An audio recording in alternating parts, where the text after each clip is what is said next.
कौन सी कीमिया सूरज में पिघलने से बच सकती थी। मौसम सर्द था। मदरसे के सहन में एक छोटे से बरामदे को पर्दा डालकर एक कमरे में बदल दिया गया। यही वो जगह थी जो निकाह के बाद हमें दी गई। निकाह की दुआएं सुल्तान वलद हुस्सामुद्दीन चलेबी की गवाही में खुद मौलाना ने पढ़ी।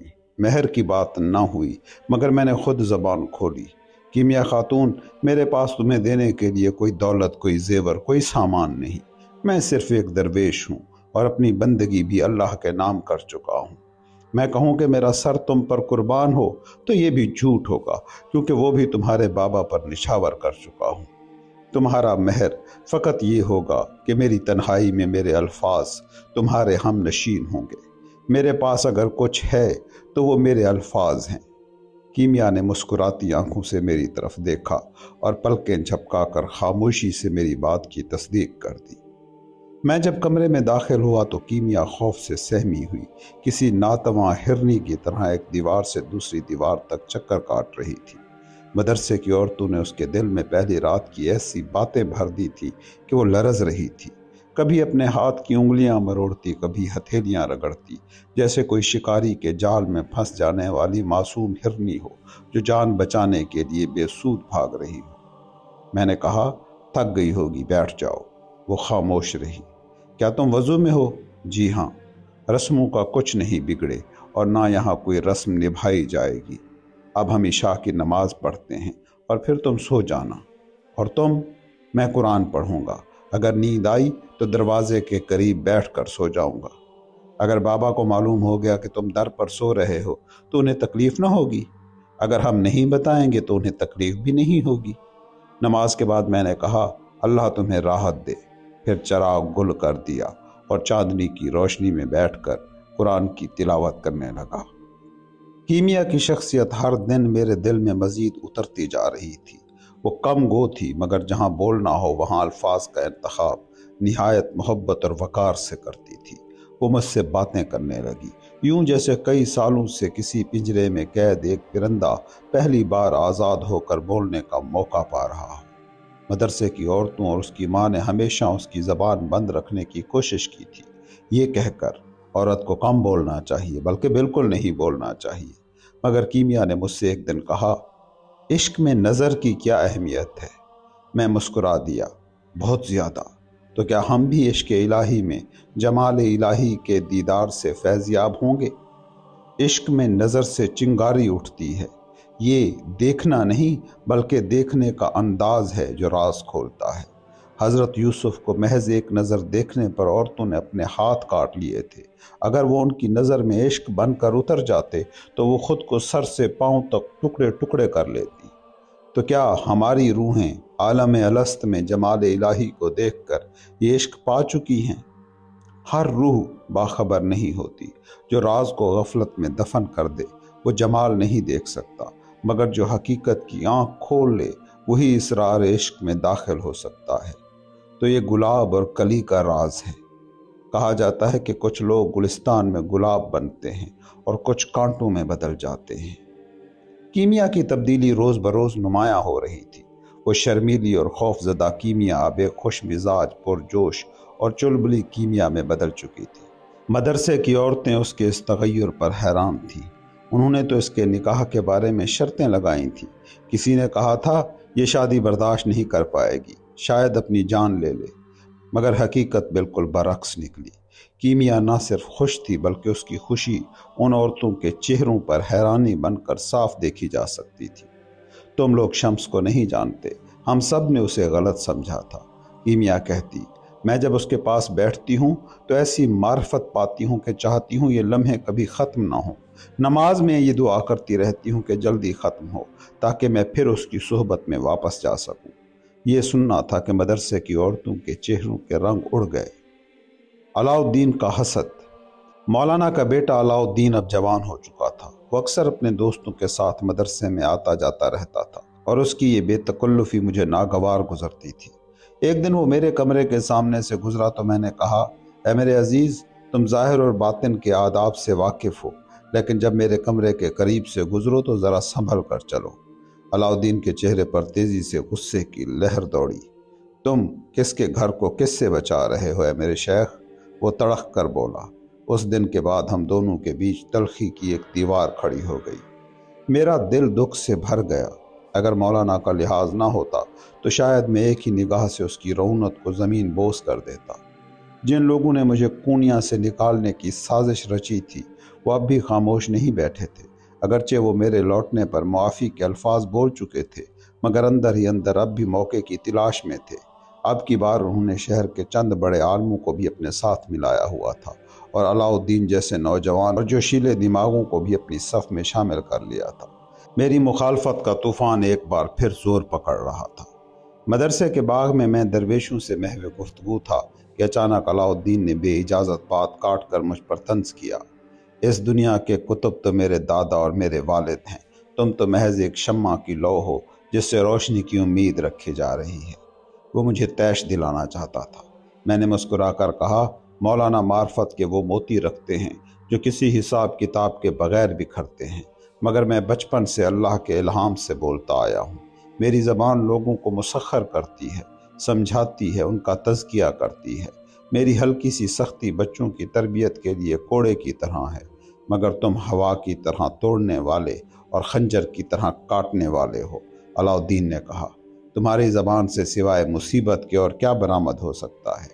मैंने कहा, जब मौलाना बोलते हैं तो तुम सब बिल्ली के बच्चे बनकर उनकी बातें सुनते हो, और जब मैं बोलता हूँ तो दरिंदे बनकर मुझ पर हमला आवर होने के लिए तैयार हो जाते हो।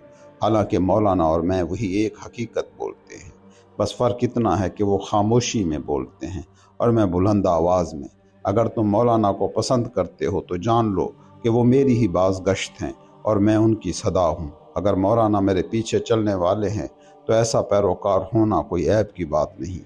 ये सुनकर अलाउद्दीन का चेहरा गुस्से से लाल हो गया और वो ज़ेरे लब बड़बड़ाने लगा, मगर मैंने बिला झिझक अपनी बात जारी रखी।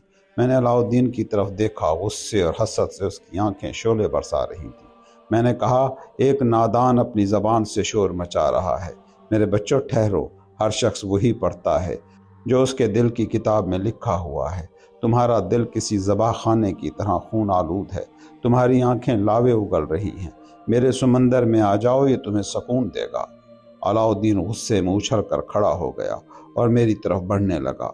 मैं भी अपनी जगह से उठा और अपना आसा उसकी तरफ उछालने ही वाला था कि दरवेशों ने उसे थाम कर बाहर निकाल दिया। ये खबर जंगल की आग की तरह पूरे शहर में फैल गई और वही साजिशी लोग जो मुझसे दिल में बुग़्ज़ रखते थे अलाउद्दीन के वरगलाने में मसरूफ़ हो गए। ये कैसे हो सकता है, एक अजनबी आए और घर के बेटे को उसके अपने ही दर से बाहर कर दे, वो उसके जज्बात को भड़काते। अलाउद्दीन उनकी चालों में फंस रहा था और उसका दिल मुझसे मज़ीद बोझ से भरने लगा। मुझे हमेशा बेइश्क लोगों पर तरस आता रहा है, और उन पर भी जो दूसरों के अल्फाज के मोहताज होते हैं, जो अपना दिल किसी और की ज़बान से पढ़ते हैं। वो हकीर लोग जो अपनी अकल दूसरों के हाथ में दे देते हैं। अलाउद्दीन उन्हीं बदनसीबों में से एक था। वो अपनी सोच से नहीं बल्कि दूसरों की लगाई गई आग से जल रहा था। वो न सिर्फ मेरे और कीमिया के निकाह से तड़प रहा था, बल्कि इस कदर बेकाबू हो चुका था कि अगर मौका मिलता तो शायद वो मुझे चीर फाड़ देता। उसकी आंखों में बिजलियां गूंज रही थी, लेकिन मैं जानता था जो कुत्ता काटने वाला हो वो पहले दांत नहीं दिखाता। अब वो मेरी मजलिसों में बेइजाज़त घुसने लगा, बात काटने लगा, मुझे गुस्सा दिलाने की हर मुमकिन कोशिश करने लगा। साजिशी इस पर कह लगा रहे थे। दुश्मनों को ये खेल बड़ा भला लग रहा था। बहुत दिनों तक मैंने सब्र किया, फिर आखिरकार मुझे मौलाना से बात करना पड़ी। मौलाना बहुत देर तक खामोश रहे, फिर अपने बेटे सुल्तान वलद के पास गए और कहा, अब मैं आदम अलैहिस्सलाम को महसूस कर सकता हूँ। एक तरफ हाबील की नरमी, दूसरी तरफ काबिल की सरकशी। एक बेटा फर्मा बरदार और दूसरा बगावत के रास्ते पर। अब बताओ मैं क्या करूँ मेरे बेटे? सुल्तान वलद नर्म मिजाज, अक्लमंद और वफादार बेटा था। उसने कहा, बाबा गम न करें, अल्लाह है तो कोई फिक्र नहीं। अलाउद्दीन जोशीले खून का है, मगर वो दिल से आपसे मोहब्बत करता है। ये सब साजिशी लोगों की चाल है। मैं उससे बात करूँगा, वो ठीक हो जाएगा, आप फिक्र न करें। सुल्तान वलद की शख्सियत में एक अलग ही रोशनी थी। वो मुझसे हमेशा नरमी और मोहब्बत से पेश आता। अगर मेरा बेटा होता तो मैं चाहता कि वो बिल्कुल उसी जैसा होता। वो मेरी महफिल में कभी बेअदबी ना करता, हमेशा इजाज़त लेकर बैठता, हमतन गोश मेरी बात सुनता और बाद में चुपके से उन्हें कागज़ पर लिख लेता। जब मुझे ये बात मालूम हुई तो वो शर्मिंदा सा मेरे पास आया और माफ़ी मांगी। मैंने हंसते हुए कहा, कोई बात नहीं, अगर मैं अपनी बातों को ज़मीन के नीचे महफूज करना चाहता तो मैं तुम्हें अपना कातिब चुनता। ये सुनकर उसकी खुशी का कोई ठिकाना न रहा और वो भीगी भीगी आंखों से मेरे हाथ चूमने लगा। मैंने कहा, बस बस, ऐसा लगता है जैसे तुमने मेरे चेहरे पर वज़ू का पानी छिड़क दिया हो। वो हंसा और मोहब्बत भरी नज़रों से मेरी तरफ देख कर बोला, आप मुझे माफ़ कर दें, मुझे दुआएं दें, मैं चलता हूँ। सुल्तान वलद अपने भाई अलाउद्दीन को समझाने के लिए उसे एक कहवा खाने में जा मिला, जहाँ वो आवारा लोगों के साथ बैठा नरगीला पी रहा था। सुल्तान वलद ने आसपास नज़र दौड़ाई और फ़ौरन समझ गया कि ये सब निकम्मे, बदकिरदार और साजिशी लोग हैं। उसने कहा, यहाँ क्या कर रहे हो? तुम्हारी जगह दिल वालों की महफिल में है। अलाउद्दीन ने खुरदरी आवाज़ में कहा, एक घर में 2 आलिम काफ़ी होते हैं। मैं ज़ायद हूँ, मुझे क्या करना है इल्म और मार्फत का। सुल्तान वलद ने धीरे से कहा, ये कैसी बात है? तुम मौलाना के बेटे हो, ये ना भूलो। अलाउद्दीन तलखी से हंसा, मेरे बाबा इस शम्स नामी दीवाने में आखिर क्या देखते हैं? सुल्तान वलद ने मोहब्बत से कहा, मेरे भाई, तुम्हारी आंखें धुंधली हो चुकी हैं। शम्स में ऐसी रोशनी है जो आसमान में भी समाये नहीं। शम्स की बातें सुनो, ऐसा लगता है जैसे जन्नत खुद बोल रही हो।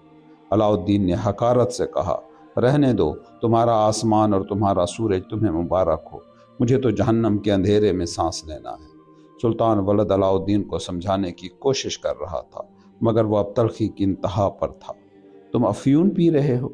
ये कैसी गुस्ताखी भरी बातें हैं।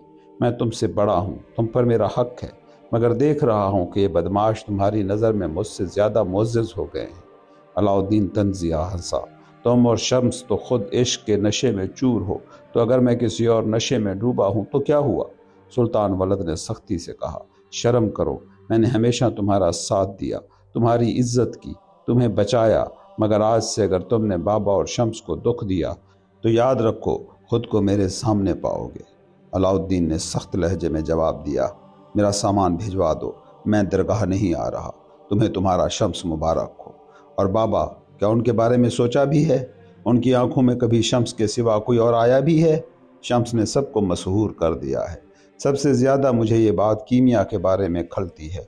वो जानती थी कि मैं उसे चाहता हूँ, फिर भी इस बूढ़े आदमी से ब्याह कर लिया। अब मैं तमाम औरतों से नफ़रत करता हूँ। ये क्या लफ्ज़ हैं? शर्म करो, इश्क से शर्म करो, महबूब से शर्म करो। दिल अल्लाह के हाथ में है और हिदायत भी अल्लाह के हाथ में है। अल्लाह तुम्हें राह रास्त पर लाए। मेरे पास तुम्हारे लिए दुआ के सिवा और कोई चारा नहीं। कीमिया अब रूहानी दुनिया में बहुत आगे बढ़ चुकी थी। उसे फ़ारसी शायरी और तसव्वुफ़ की हिकायात बहुत पसंद थी। वो अक्सर मुझसे कहानियाँ और अशार सुनने की फरमाइश करती और महवियत से सुनती रहती। एक दिन मैंने जमशेद और खुर्शीद की कहानी सुनाई तो वो इतना हंसी कि उसकी आवाज़ मदरसे के सहन तक पहुँची। कैरा खातून और दीगर औरतें हैरान रह गईं कि कीमिया इतनी खुश कैसे हो सकती है। एक दिन महफिल में कीमिया ने मेरी तरफ देखकर पूछा, आप मुस्कुरा क्यों रहे हैं? मैंने कहा, जब मैं तुम्हें देखता हूँ तो मुझे तसव्वुफ़ की दुख्तर शेर याद आती है। वो कौन है? राबिया बसरी, अल्लाह उनसे राज़ी हो।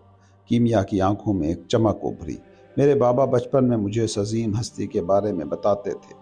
एक बार वो बाजार से गुजर रहे थे तो एक ईसाई औरत को देखकर 3 बार कहा, राबिया राबिया राबिया।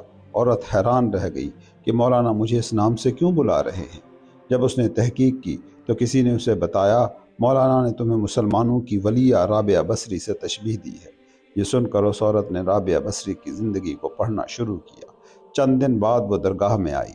हम सब हैरान थे कि ये औरत मौलाना से क्यों मिलना चाहती है, मगर वो अंदर गई और जब निकली तो उसका सर ढका हुआ था और हाथ में कुरान था। हमें पता चला कि राबिया बसरी की दास्तान पढ़ते पढ़ते वो इस्लाम के नूर में दाखिल हो गई थी और उसने मौलाना के हाथ पर कलमा पढ़ लिया था। राबिया बसरी, वो जो इश्क में फना हो गई। यही वजह थी कि मैं तुम्हें देखकर मुस्कुराया, क्योंकि तुम में राबिया बसरी की झलक नज़र आती है। आप मुझे इस बहादुर खातून के बारे में मज़ीद बताएं। मैंने कहना शुरू किया। राबिया बसरी बसरा में पैदा हुई, एक गरीब मगर दीनदार घराने में। अभी वो छोटी ही थी कि उनके वालिदैन का इंतकाल हो गया और वो तन्हाई, गुर्बत और यतीमी के दुख में डूब गईं। मगर अल्लाह कभी किसी को खाली नहीं छोड़ता। उसकी यही महरूमियाँ उसे खुदा के करीब कर गईं।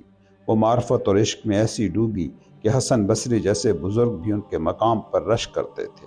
وہ کسی محل میں نہیں، کسی شاہی لباس میں نہیں، بلکہ ایک معمولی سی جھونپڑی میں ایک پرانی چٹائی پر بیٹھ کر اپنے محبوب کو یاد کرتی تھی۔ ایک بار سفیان سوری ان کے پاس آیا اور کہا، اگر آپ چاہیں تو ہم آپ کے لیے اچھی رہائش اور آرام دہ زندگی کا انتظام کر سکتے ہیں۔ رابعہ مسکرائیں اور جواب دیا، میں اپنے حال سے کبھی نالاں نہیں رہی، پھر دوسروں سے مدد مانگنے کی کیا ضرورت؟ دنیا میں وہ لوگ بھی ہیں جو سب کچھ رکھتے ہیں مگر پھر بھی میرے حال سے زیادہ محتاج ہیں۔ میں نے کہا رابعہ بصری دنیا کی آرزوؤں سے آزاد تھی، ان کا دل خالص اللہ کی محبت میں سرشار تھا۔ کیمیا نے گہری سانس لی اور بولی، میرے بابا سچ کہتے تھے، رابعہ بننا کوئی آسان کام نہیں، یہ محض خواہش سے نہیں بلکہ عشق سے ہوتا ہے۔ میں رابعہ تو نہیں مگر میں ان کی راہ پر چلنا چاہتی ہوں۔ میں نے کیمیا کی آنکھوں میں دیکھا، وہ جو کبھی ایک معصوم کلی تھی اب تصوف کے باغ میں کھلا ہوا پھول بن رہی تھی۔ رابعہ کی زندگی کا واحد پیمانہ یہ تھا کہ یہ فانی زندگی اسلام کے مطابق بسر کی جا رہی ہے یا نہیں۔ اگر زندگی دین کے اصولوں کے عین مطابق گزر رہی ہے تو وہ کامیاب زندگی ہے، چاہے وہ محض چٹائی پر گزر جائے یا پھر ننگی زمین پر۔ ایک دن بصرہ کے ایک امیر سلیمان ہاشمی نے انہیں خط لکھا جس میں اپنی دولت کا ذکر کرتے ہوئے کہا، میری ساری دولت تمہاری خدمت میں حاضر ہے، بس تم نکاح پر راضی ہو جاؤ۔ رابعہ نے سختی سے جواب دیا، اپنی دولت پر فخر نہ کرو، یہ سب محض سمندر کی جھاگ کی مانند ہے، یہ نہ تو تمہیں موت سے بچا سکتے ہیں نہ تقدیر کے فیصلے سے۔ اگر تم واقعی آخرت کی فکر رکھتے ہو تو اپنی دولت کو خود اللہ کی راہ میں خرچ کرو، اور یہ گمان نہ کرو کہ تمہارے بعد تمہاری دولت کسی خیر میں استعمال ہوگی۔ جو کچھ کرنا ہے خود اپنے ہاتھوں سے کر لو، ورنہ یہ دولت تمہارے دل پر اندھیرا اور بوجھ ڈالے گی۔ خواتین ان کے پاس آتی اور نصیحت مانگتی۔ ایک دن انہوں نے کہا، اپنی نیکیوں کو ایسے ہی چھپا کر رکھو جیسے اپنی برائیوں کو چھپاتے ہو، کیونکہ نیکی کو ظاہر کرنا یوں ہے جیسے آٹے کو ہوا میں اچھال دیا جائے، ہوا اسے اڑا لے جائے گی اور تمہارے ہاتھ خالی رہ جائیں گے۔ چونکہ رابعہ نے اپنی پوری زندگی محض اللہ کی محبت میں گزارنی تھی، لہٰذا انہوں نے کبھی شادی کے بارے میں سوچا ہی نہیں۔ کسی نے ان سے پوچھا، تم نے نکاح کیوں نہیں کیا؟ انہوں نے کہا، میری زندگی میں 3 سوال ایسے ہیں جو ہر وقت مجھے گھیرے رکھتے ہیں اور میں شادی کے بارے میں سوچنے کا وقت ہی نہیں پاتی۔ وہ 3 سوال کون سے ہیں؟ انہوں نے جواب دیا، پہلا سوال، جب میں دنیا سے رخصت ہوں گی تو کیا ایمان پر مروں گی؟ دوسرا سوال، روز محشر میرا نامہ اعمال میرے دائیں ہاتھ میں دیا جائے گا یا بائیں ہاتھ میں؟ تیسرا سوال، جب انسان جنت اور جہنم میں تقسیم کیے جائیں گے تو میں کس گروہ میں ہوں گی؟ کیا آپ کے پاس رابعہ بصری کی کوئی اور کہانی ہے؟ کیمیا نے اشتیاق سے پوچھا۔ ہاں، تمہیں تو کہانیاں سننا بہت پسند ہے، تو سنو۔ ایک دن رابعہ بصری نماز میں مصروف تھی کہ ایک چور ان کے گھر میں گھس آیا۔ جب وہ نماز مکمل کر چکی تو دیکھا کہ چور نے کچھ بھی چرانے کے لیے نہ پایا اور مایوس ہو کر باہر جانے ہی والا تھا کہ رابعہ نے اسے پکارا، اے مسافر ضرورت، جب تم میرے گھر سے خالی ہاتھ جا رہے ہو تو کم از کم میرے برتن سے وضو کر لو، 2 رکعت نفل پڑھ لو تاکہ تمہاری محنت رائگاں نہ جائے۔ چور حیران ہو گیا اور اس میں ایک عجیب سا خوف جاگ اٹھا۔ وہ فوراً وضو کر کے نماز کے لیے کھڑا ہو گیا۔ جب وہ نماز ختم کر چکا تو رابعہ نے دعا کے لیے ہاتھ اٹھائے، اے میرے رب، یہ بندہ میرے پاس آیا اور کچھ نہ پا سکا، اسے تیرے دروازے پر بھیج رہی ہوں، اسے خالی نہ لوٹا۔ چور اس دعا کو سن کر بے اختیار رونے لگا اور توبہ کرنے لگا۔ رابعہ نے پھر اللہ سے عرض کی، اے میرے اللہ، یہ شخص چند لمحے تیری چوکھٹ پر کھڑا ہوا اور تو نے فوراً اسے قبول کر لیا۔ میں تو پوری زندگی سے تیری چوکھٹ پر بیٹھی ہوں، ابھی تک قبول کیوں نہ ہوئی؟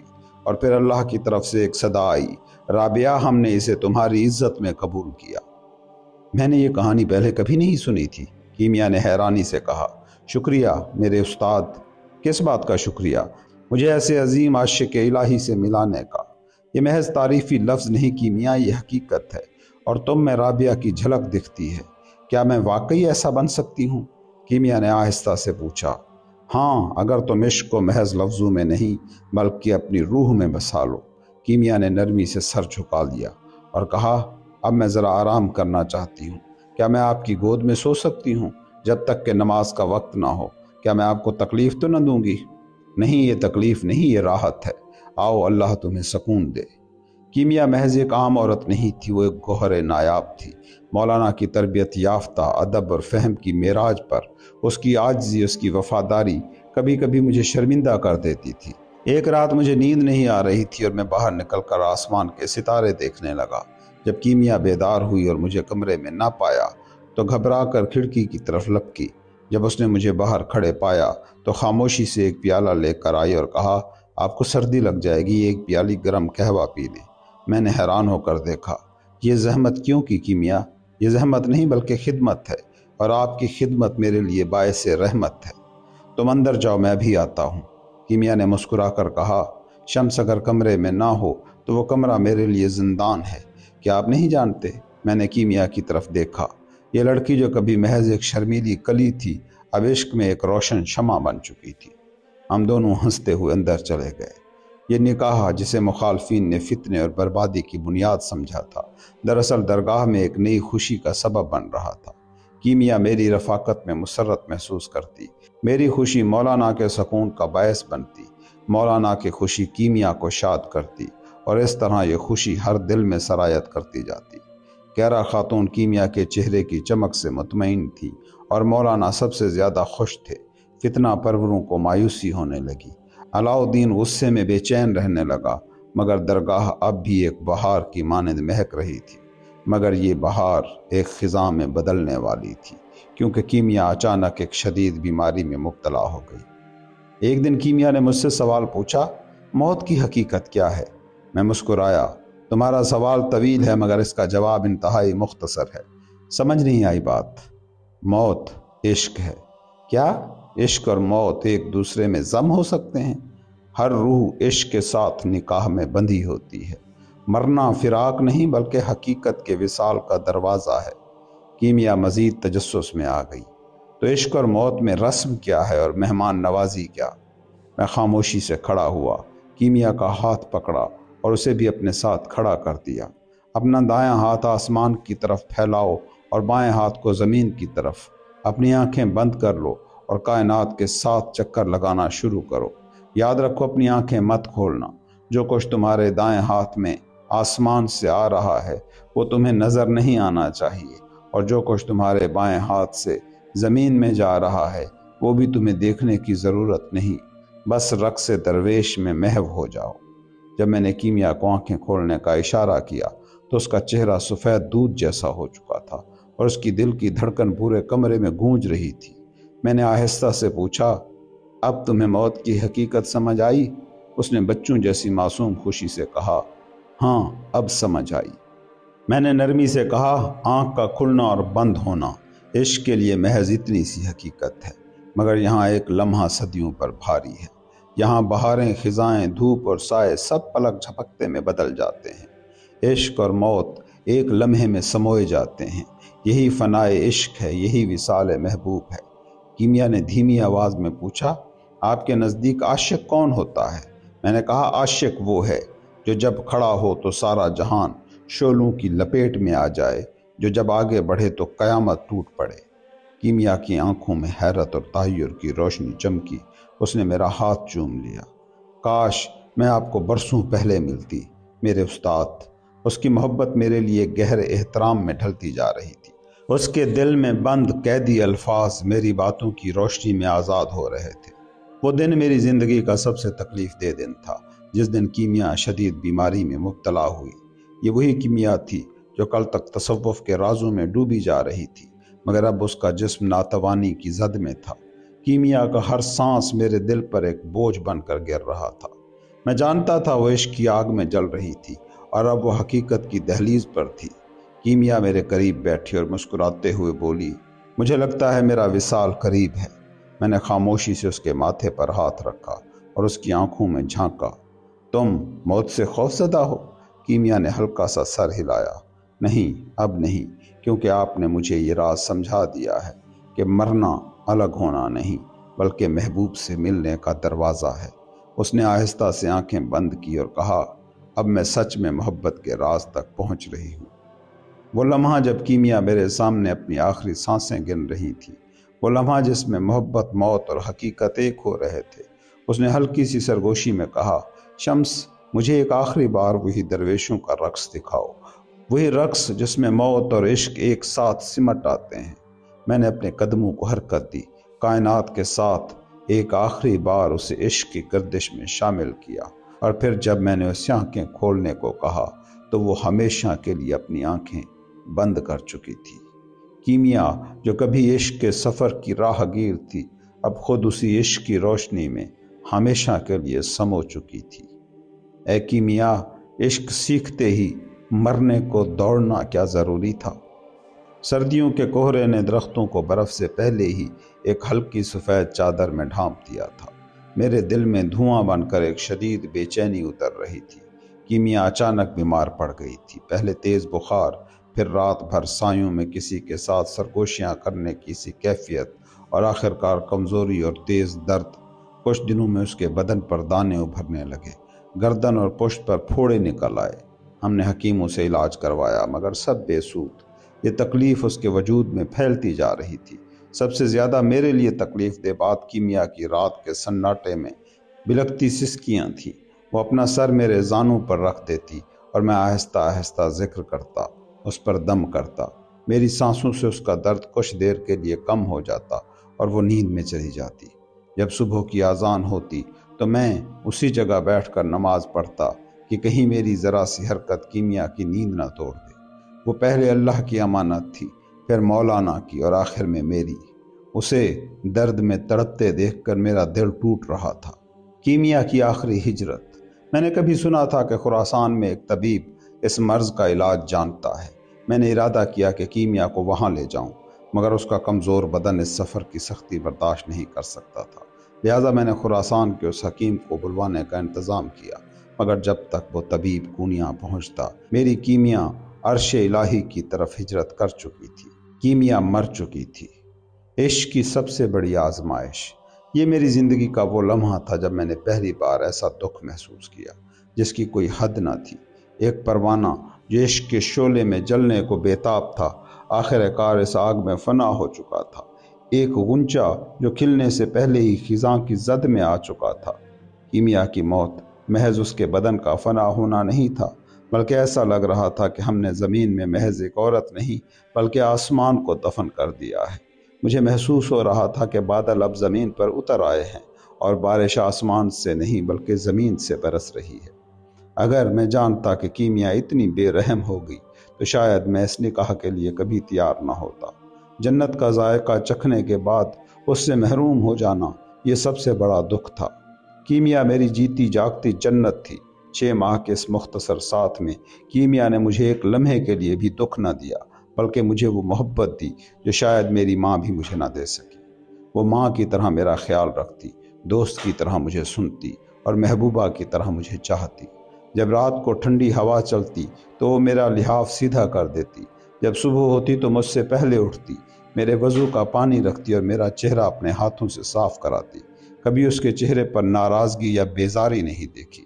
وہ سب کچھ محبت سے کرتی، گویا یہ سب اس کے لیے ایک عبادت ہو، اور اب وہ نہیں تھی۔ کیمیا کو دفنانے کے بعد یہ پہلی رات تھی۔ آسمان سیاہ اور بے رحم تھا، زمین سنسان اور خاموش تھی۔ یہ پہلی رات تھی جب کمرے میں اس کی خوشبو نہیں تھی۔ یہ پہلی رات تھی جب میں نے اس کی آواز کو دیواروں میں تلاش کیا مگر کوئی جواب نہ آیا۔ یہ پہلی رات تھی جب مجھے لگا کہ دیواریں اندھی ہو گئی ہیں اور کمرہ محض ایک قبر بن چکا ہے۔ میں دیواروں پر ہاتھ مارنا چاہتا تھا، چیخنا چاہتا تھا، مجھے اس کی آواز واپس دو، مگر کون سنتا؟ میں بھی انسان ہوں، میں پتھر نہیں تھا، میں بھی گوشت پوش کا انسان تھا۔ کون کہتا ہے کہ صوفی نہیں روتے، کہ عاشق غم سے ٹوٹتے نہیں؟ میں بھی مولانا کی طرح خاموش ہو جانا چاہتا تھا۔ مجھے اب سمجھ آ رہا تھا کہ جب میں کونیاں چھوڑ کر گیا تھا تو مولانا کیوں چپ کا سہارا لے کر خاموش ہوئے تھے۔ یہی وہ دکھ تھا جسے کسی کے سامنے بیان نہیں کیا جا سکتا تھا۔ کیمیا، تم نے مجھے چھوڑ دیا۔ اے کیمیا، کیا عشق سیکھنے کے بعد تمہارا یہی نصیب تھا کہ تم مر جاؤ؟ کیا میں تمہیں زندگی دینے والا نہیں تھا؟ کیا تمہیں مجھ میں بقا نہیں ملی تھی؟ اگر تمہیں جانا ہی تھا تو کم از کم مجھے ساتھ لے جاتی۔ اب میں اس کائنات میں تنہا ہوں، بالکل اسی طرح جیسے مولانا میرے بغیر تنہا رہ گئے تھے۔ کیمیا جا چکی تھی اور میں اب صرف اس کی خوشبو کو اپنے سینے میں محسوس کر سکتا تھا۔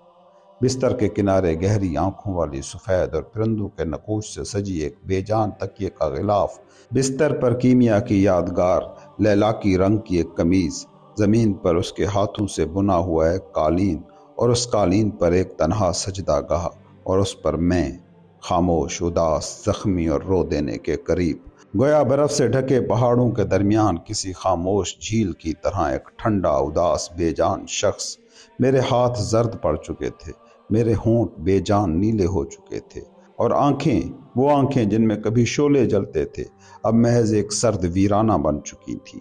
عشق کی کیمیا، مگر کیمیا کے بغیر۔ یہ کیمیا کے بغیر میری پہلی رات تھی۔ میں اس کے بغیر کیا کرتا، کدھر جاتا؟ عشق کی آگ ایسی شدید تھی کہ اس کے شعلے میرے دل کی ہر دھڑکن کو راکھ میں بدل رہے تھے۔ میں ایک اندھے گہرے غار میں گر چکا تھا اور پہاڑ میرے پیچھے گر رہے تھے، مگر وہ خلا پھر بھی پر نہ ہو سکا جو کیمیا کے جانے سے پیدا ہوا۔ اے میرے مہربان، اے میری کیمیا کہاں ہو؟ اے میری روشنی، اے میری مہربان کیمیا کہاں ہو؟ مہربان، وہ جو محبت میں فنا ہو جائے، وہ جو محبت میں سانس لے، لیکن یہ زمانہ مہربان سے خالی ہو چکا ہے۔ یہ زمانہ بے محبتی کا ہے، جہاں محبت کے نام پر محض ہوس اور جسمانی خواہشات ہیں۔ اگر کوئی عشق کی حقیقت سمجھنا چاہے تو وہ مولانا کی کیمیا کو پڑھے، وہ میری مہربان کو جانے۔ اے کیمیا، تم نے مجھے جلا دیا، اے کیمیا، تم نے مجھے جلا کر راکھ کر دیا۔ میں تمہیں محض ایک پل کے لیے جان پایا اور تم مجھے ہمیشہ کے لیے چھوڑ کر چلی گئیں۔ اگر میں تمہیں مولانا سے پہلے جان لیتا تو میں تمہیں جہان کی مولانا بنا دیتا، مگر افسوس میرے دل میں محض ایک ہی عشق کے لیے جگہ تھی، اور وہ عشق مولانا کو نصیب ہوا۔ اب میں تمہارے بغیر خاموش ہو چکا ہوں۔ کیمیا، میری آنکھوں سے آنکھوں میں، آنکھوں سے میرے دماغ میں، آنکھوں سے میرے دل میں آنسو بہہ رہے ہیں۔ میری روح کہہ رہی ہے، کاش کیمیا جانتی کہ کیمیا کے بغیر زندگی کیا ہوتی ہے۔ جب میں کونیاں چھوڑ کر گیا تھا تو مولانا خاموش ہو گئے تھے، اور اب جب کیمیا چلی گئی تو میں خاموش ہو چکا ہوں۔ یہ کیسی چپ ہے جو سینے کو برف بنا دے اور دل کو ایک سرد قبر میں بدل دے۔ یہ کیسی تنہائی ہے جس میں کوئی آواز نہیں، کوئی لمس نہیں، کوئی مہک نہیں۔ کیمیا کے بغیر پہلی رات اور آخری امتحان۔ شاید میں کیمیا کی عدم موجودگی کا عادی ہو جاؤں، شاید میں اس کے بغیر زندگی گزارنا سیکھ لوں۔ یہی سب سے زیادہ خوفناک بات ہے کہ میں اسے بھول جاؤں، اس کے لمس کو، اس کی باتوں کو، اس کی ہنسی کو، اس کی خاموشی کو، اور میں اب بس اسی کمرے میں خاموشی کے ساتھ زندہ رہوں گا، جہاں ہر گوشہ، ہر سانس، ہر دیوار اس کی یاد میں گم ہے۔ اے کیمیا، میں اب کہاں جاؤں؟ مولانا اور سلطان ولد مجھے تسلی دینے کی کوشش کر رہے تھے، مگر یہ دکھ، یہ غم محض تسلیوں سے ختم ہونے والا نہیں تھا۔ مولانا کے دل میں ایک خوف تھا، اگر شمس کونیاں چھوڑ کر پھر سے چلا گیا۔ میں نے نرمی سے کہا، اب مجھے یہاں سے محض موت نکال سکتی ہے، کیونکہ یہاں کیمیا کی خوشبو بستی ہے۔ کیمیا کے بعد الزامات اور مخالفت۔ جو ہی کیمیا کی موت کی خبر پھیلی، مخالفین ایک بار پھر سازشوں میں مصروف ہو گئے۔ وہ شمس کی وجہ سے مری، کون ایسے آدمی کو برداشت کر سکتا ہے؟ سلطان ولد میرے پاس آئے اور کہا، دیکھا میرے استاد، وہ پھر مولانا سے تمہیں دور کرنے کی سازش کر رہے ہیں۔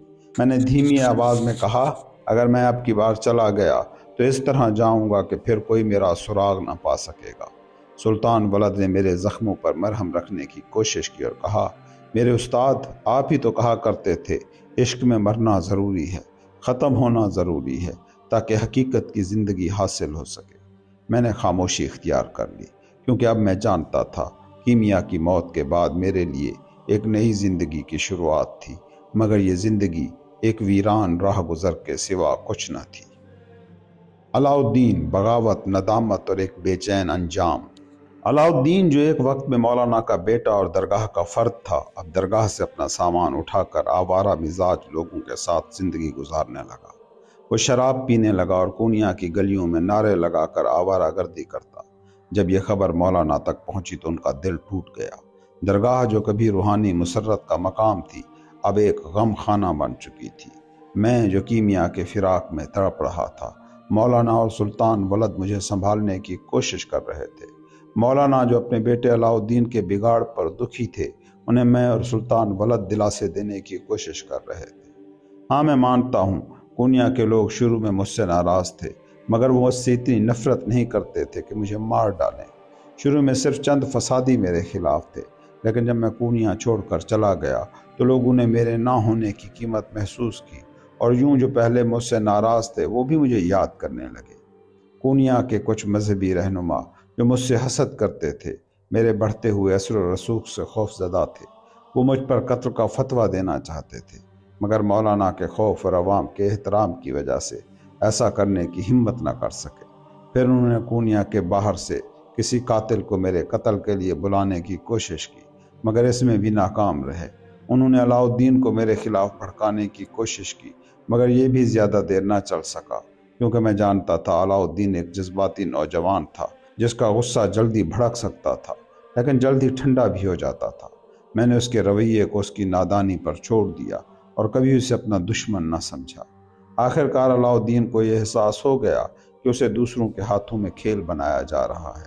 उसे ये भी एहसास हुआ कि लोग उसे एक साजिशी मोहरा बना रहे थे।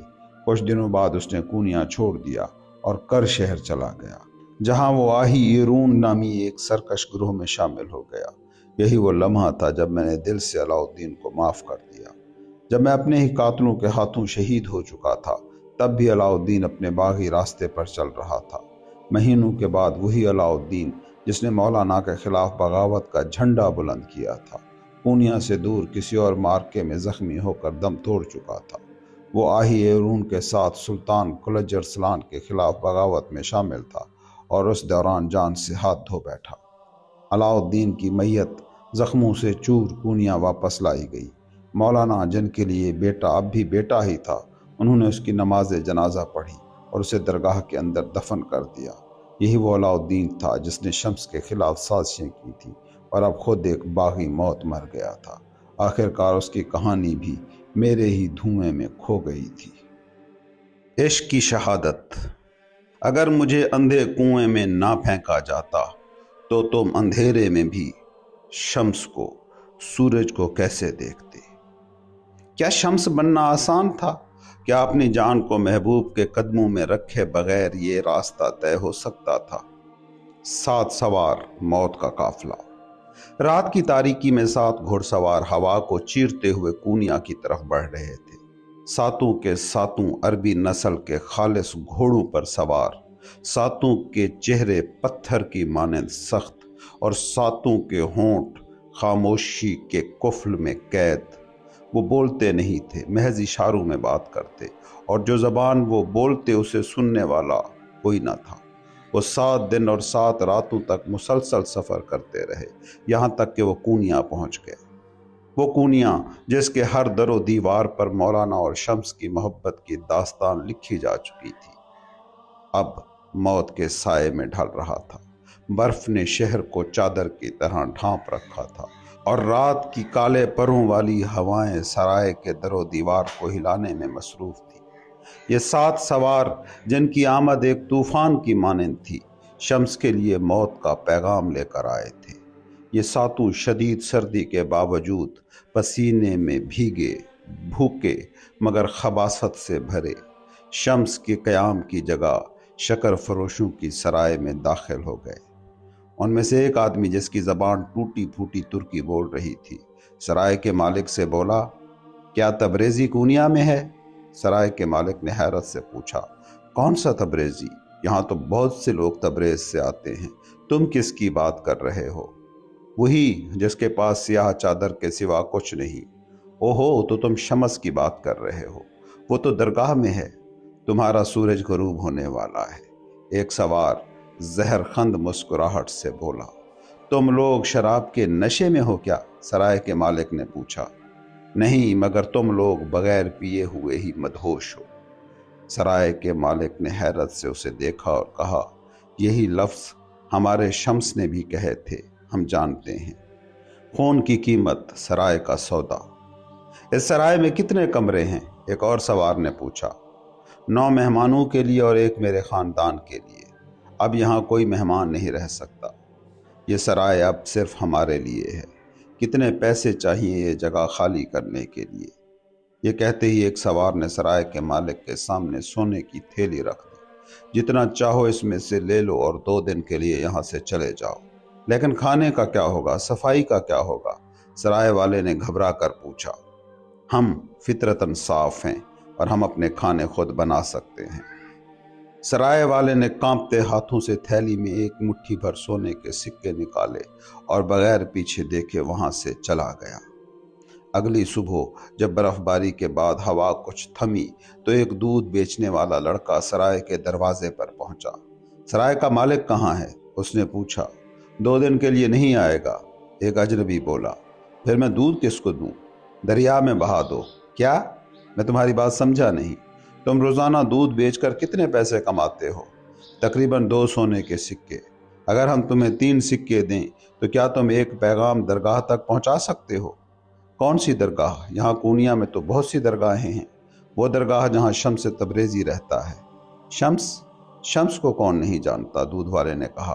फिर ठहरो। अजनबी अंदर गया और वापस आया सुर्ख कपड़े में लिपटी एक चीज़ लेकर।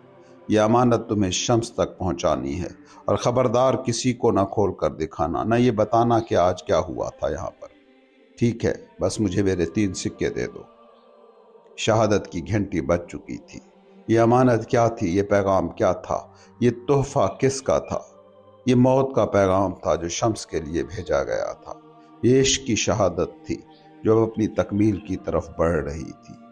ऐ इश्क, मैंने न तेरे इम्तहान से मुंह मोड़ा, न तेरे सितम के आगे सर झुकाया, न मेरे लबों पर जन्नत की ख्वाहिश है, न मेरे दिल में जहन्नम का खौफ, न मेरी राह में विसाल है, न मेरी मंजिल में फिराक।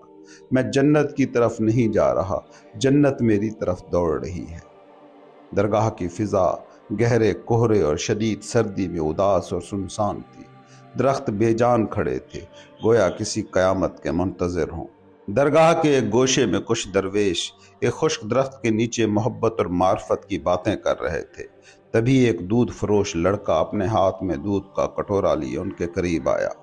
सलाम हो दरवेशो। एक दरवेश ने उसकी तरफ देखा और कहा, बावर्ची खाना वहाँ है सामने। मैं बावर्ची के लिए नहीं आया, मैं हज़रत शम्स तबरेज़ी से मुलाकात के लिए आया हूँ। पहले जाओ हज़रत आतिशबाज वली के पास, वही तुम्हें शम्स तक पहुँचाने का रास्ता बताएंगे। बावर्ची खाने में हज़रत आतिशबाज वली एक बड़ा सा चम्मच लिए देग में खिचड़ी हिला रहे थे। वो आयात कुरानी तिलावत कर रहे थे और देग की महक मोहब्बत और दुआ में घुल रही थी। जब दूध बेचने वाला लड़का अंदर आया तो आतिशबाज वली ने अपनी उंगली अपने होंठों पर रखकर खामोशी का इशारा किया। लड़का खड़ा रहा, इंतज़ार करता रहा। नीम तारीख बावर्ची खाने में पाँव के नीचे ठंडे पत्थरों को महसूस करता रहा। आधे घंटे बाद आतिशबाज वली ने आहिस्ता से पूछा, अब बताओ क्या चाहते हो? मैं हज़रत शम्स तबरेज़ी से मिलना चाहता हूँ। क्यों, क्या काम है उनसे? उनके लिए एक अमानत लाया हूँ। आतिशबाज वली ने हैरानी से सर हिलाया और कहा, सिवाय दूध के तुम्हारे पास और क्या अमानत हो सकती है? वैसे भी शम्स तबरेज़ी को दूध पसंद नहीं। शक्कर फरोशों की सराय के एक बूढ़े ने कहा था, ये सवाल सिर्फ शम्स ही समझ सकते हैं। ये सुनकर आतिशबाज वली ने मुस्कुरा कर कहा, अच्छा, फिर तुम्हें तह खाने में जाना होगा, मगर ध्यान रखना वहाँ बहुत अंधेरा है। दूध फरोश लड़का तंग, सर्द और तारीक राहदारी से गुजरता हुआ जीने से नीचे उतरा। जैसे ही वो नीचे गया, सर्दी इतनी शदीद हो गई कि उसके माथे पर पसीना जमकर बर्फ बनने लगा। वो दरवाजे तक पहुंचा और आहिस्ता से अंधेरे में झांका। सामने कोने में सजदे की हालत में एक शख्स मराकबे में था। ये ही शम्स तबरेज़ी थे। बेटा, यहाँ क्यों आए हो? शम्स की गहरी धीमाहट में डूबी हुई आवाज़ उभरी। मैं एक अमानत लाया हूँ। लड़के ने कांपते हाथों से सुर्ख कपड़े में लिपटी हुई चीज़ शम्स के सामने रखी। शम्स तबरेज़ी आहिस्ता से आगे बढ़े और कहा, अब तुम जाओ बेटा, ये जगह अब तुम्हारे लिए महफूज नहीं। शम्स ने सुर्ख कपड़े को खोला और अंदर से कागज़ में लिपटा हुआ पत्थर निकला। यह आम पत्थर नहीं था, यह अफ़गान पत्थर था। वही पत्थर जो हशाशीन अपने शिकार के लिए बतौर पैगाम भेजा करते थे। ये कत्ल का ऐलान था, ये मौत की मुहर थी। शम्स तबरेज़ी ने कागज़ को गौर से देखा और आतिशबाज वली को बुलाया। अपनी हथेली इस कागज़ पर फेरो, उन्होंने कहा। आतिशबाज वली ने कागज़ पर हाथ फेरा और उस पर धीरे धीरे एक धुंधला सा लफ्ज़ उभरा, पारांदा। ये फारसी का लफ्ज़ था जिसका मतलब था उड़ जाने वाला। ये वाज़े इशारा था, तेरी परवाज़ ख़त्म होने वाली है। शम्स तबरेज़ी ने यह पत्थर जलती हुई आग में फेंक दिया, लेकिन जैसे ही यह पत्थर आग में गिरा, तंदूर की लौ यकदम बुझ गई। ये एक निशानी थी कि अब शम्स तबरेज़ी के चिराग को बुझा दिया जाएगा। मगर इश्क के शोले कभी नहीं बुझते। ये शहादत की घड़ी थी, ये इश्क की मेराज थी, ये फना फिल महबूब की इब्तदा थी। शम्स ने एक दरवेश को बुलाया और उसके कान में आहिस्ता से कुछ अल्फाज कहे। दरवेश जल्दी से दरगाह से बाहर निकल गया। ये अल्फाज क्या थे? ये पैगाम किसके लिए था? ये खबर कहाँ जाने वाली थी? ये वो राज था जो अभी इश्क की राह में महफूज रखा गया था, लेकिन वक्त करीब आ चुका था। शम्स की रोशनी को हमेशा के लिए छीनने का वक्त। इश्क के इम्तहान का वक्त आन पहुंचा। मैंने न तेरे इम्तहान से मुंह मोड़ा, न तेरे सितम के आगे सर झुकाया ए इश्क। न मैं जन्नत की चाहत रखता हूँ, न दोज़ख की वहशत। मेरी राह में न विसाल है न फिराक। मैं जन्नत की तरफ नहीं जा रहा, जन्नत मेरी तरफ दौड़ रही है। ज़िवाल के करीब जब लोग मस्जिद की तरफ चल रहे थे, तब एक दरवेश अपने दाएं हाथ को बाएं सीने पर रखे हर गुजरने वाले को हू हमोश हू कहकर सलाम करता जा रहा था। वो चलते चलते शक्कर फरोशों की सराय के दरवाजे पर पहुंचा। दस्तक दी, दरवाज़ा खुला और वो आहिस्ता से सराय के मालिक के कान में बोला, याद रखो 7 कमरों में 7 सवाल तैयार करो। जिसका तुम्हें इंतज़ार है वो फजर के बाद यहाँ होगा। बचपन से हर दरवेश, हर मुर्शिद जो भी मिलता, मैं उसे कोई ना कोई सवाल कर देता और लोग मुझे दीवाना समझते। हालांकि ये सवालात दीवाने के नहीं, वली के सवालात थे। अब वक्त आ चुका था। वही सवाल, वही इम्तहान जो मैंने दूसरों से पूछे, अब मुझे दिए जा रहे थे।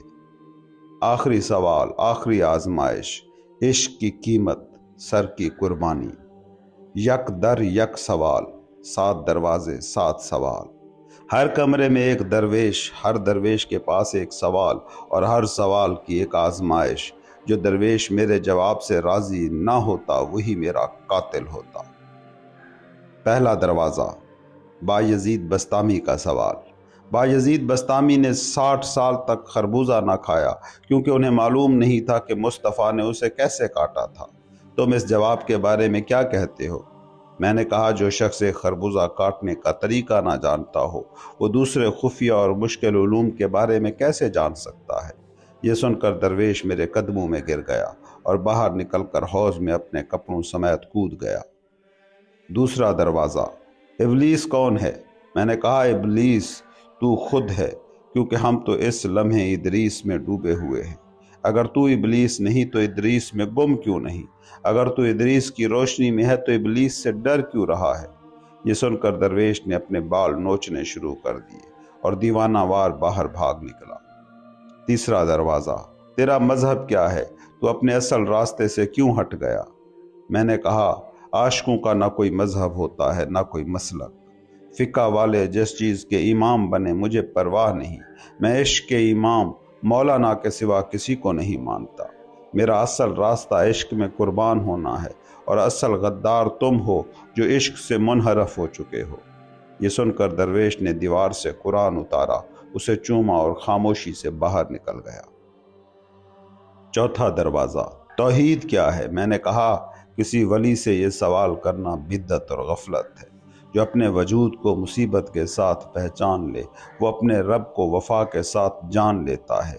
जो अपने वजूद को गलती के साथ पहचान ले, वो अपने रब को एहसान के साथ जान लेता है।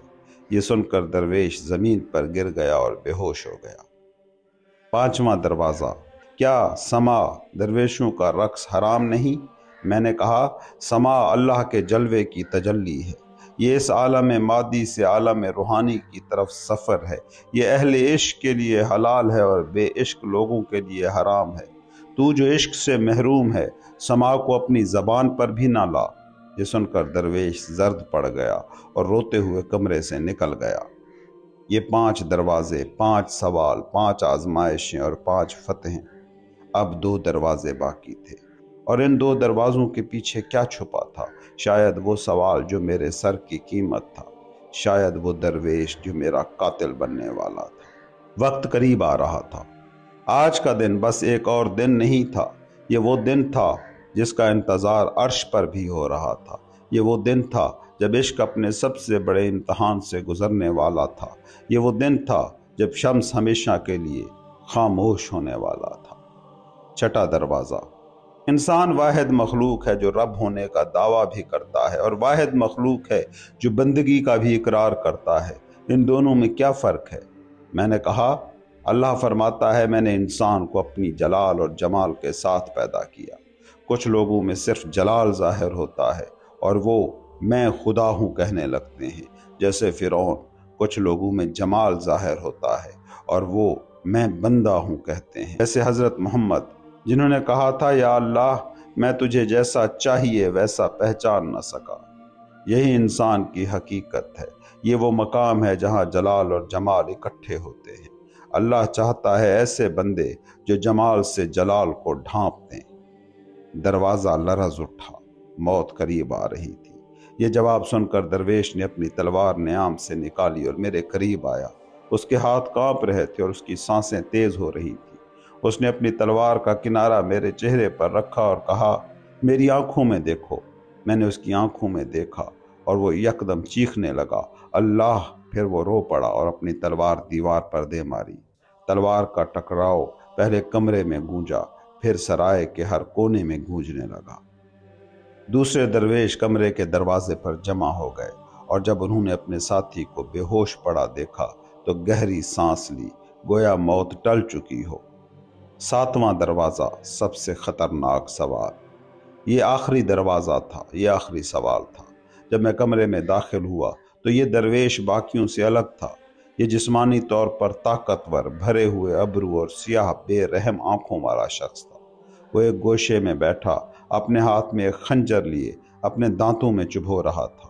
وہ مسکرایا اور کہا، تو یہ ہے وہ تبریزی جس نے میرے ساتھیوں کو جوابوں سے چکرا دیا۔ ہم کہاں سے آئے یہ جانتا ہے، ہم کیوں آئے یہ بھی جانتا ہے۔ تو بتا، اگر تیرا دادا ہماری تحریک کے لیے کام کر سکتا تھا تو تو یہاں درویشی میں زندگی کیوں گزار رہا ہے؟ میں نے کہا، تم جیسے ڈاکوؤں کے ساتھ ہونے سے بہتر ہے کہ میں کونیا کی مٹی میں دفن ہو جاؤں۔ کونیا کی مٹی؟ یہی کونیا جو تجھے پسند نہیں کرتا، یہی کونیا جس کے لوگ تجھے مارنے کے لیے کسی قاتل کی تلاش میں ہیں۔ ہم نے سنا ہے کہ تیرے لیے کونیا کے آس پاس کئی قاتل ڈھونڈے جا رہے ہیں، لیکن ہم پہلے پہنچ گئے ہیں۔ سوال جو موت بن گیا۔ اب بتاؤ، کونیا سے فرار ہو کر تبریز واپس کیوں نہیں گئے؟ میں نے کہا، تبریز چھوڑ کر شام کی طرف اس لیے گیا کہ مجھے اپنے محبوب کی خوشبو آ رہی تھی۔ پھر شام سے کونیا کیوں واپس آئے؟ تاکہ اپنے خاموش کو زبان دے سکوں۔ مولانا کے لیے؟ تو عاشق سے اس کا عشق پوچھتا ہے؟ اچھا، تو عشق کے بدلے تیرا کفارہ کیا ہے؟ میرا سر۔ کیا تو اسے دینے کے لیے تیار ہے؟ بخوشی، آمنا و صدقنا۔ آخری لمحہ آ چکا تھا۔ تو پھر باہر چل، درویش نے کہا۔ ایک خواہش ہے۔ میں نے کہا، کیا معافی مانگنا چاہتا ہے؟ زندگی کی بھیک مانگنا چاہتا ہے؟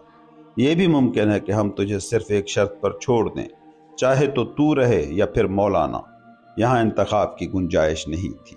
جو اپنی زندگی محبوب کے قدموں میں رکھ چکا ہو، وہ زندگی کی بھیک نہیں مانگتا۔ یہ فانی لمحہ نہیں تھا، یہ عشق کی معراج تھی۔ یہ سر کی قربانی نہیں تھی، یہ فنا فی المحبوب تھا۔ شمس تبریزی باہر نکل رہا تھا، محبت کی روشنی میں، اور اندھیرے میں کھڑی ہوئی موت مسکرا رہی تھی۔ یہی وقت تھا، یہی لمحہ تھا، یہی عشق کا انجام تھا۔ آخری التجا، عشق کی آخری رات۔ ہر چیز پر میری جان قربان، مگر مولانا پر ذرہ برابر آنچ نہ آئے۔ اس کے سر پر مصیبت آئے، یہ میں کیسے برداشت کر سکتا ہوں؟ میں کیسے گوارا کر سکتا ہوں کہ میرے محبوب کے بالوں پر گرد کا ایک ذرہ بھی گرے؟ فیصلہ ہو چکا تھا۔ مولانا اور ان کے خاندان کو مت چھونا، جو کرنا ہے میرے ساتھ کرو۔ ٹھیک ہے، قاتل مسکرایا۔ تو کیا چاہتا ہے؟ بس ایک درخواست ہے کہ اپنے خاموش سے آخری ملاقات کر سکوں۔ تم بھاگنا چاہتے ہو، ایسے ہے نا؟ قاتل نے شک سے پوچھا۔ کیا میں بھاگنے والا لگتا ہوں؟ عاشق تو موت کی طرف قدم بڑھاتا ہے۔ اگر بھاگنا ہوتا تو اب تک بھاگ چکا ہوتا۔ ٹھیک ہے، درویش بولا، تمہیں رات تک کی مہلت، اور پھر ہم انتظار کریں گے عشق کی آخری سزا کا۔ یہ عشق کی آخری رات تھی۔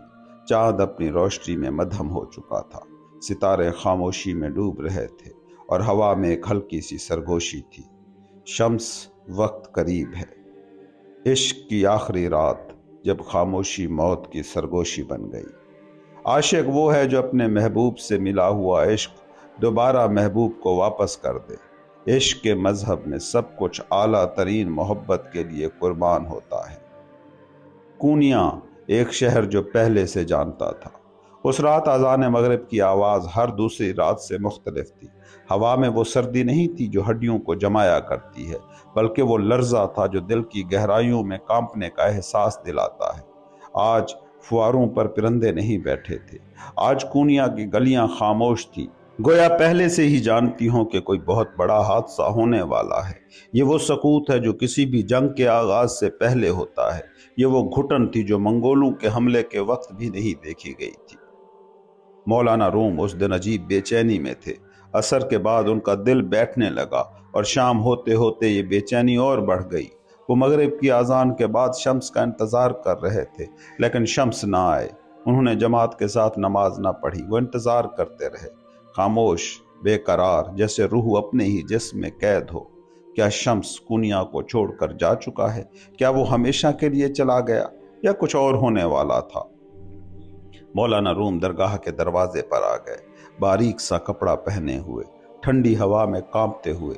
ان کے ہونٹ تھر تھرا رہے تھے، لیکن یہ سردی کی وجہ سے نہیں تھا، یہ بے قراری تھی، یہ دل کی بے چینی تھی، یہ اس محبت کی شدت تھی جو کسی نقصان کے احساس سے لرز رہی تھی۔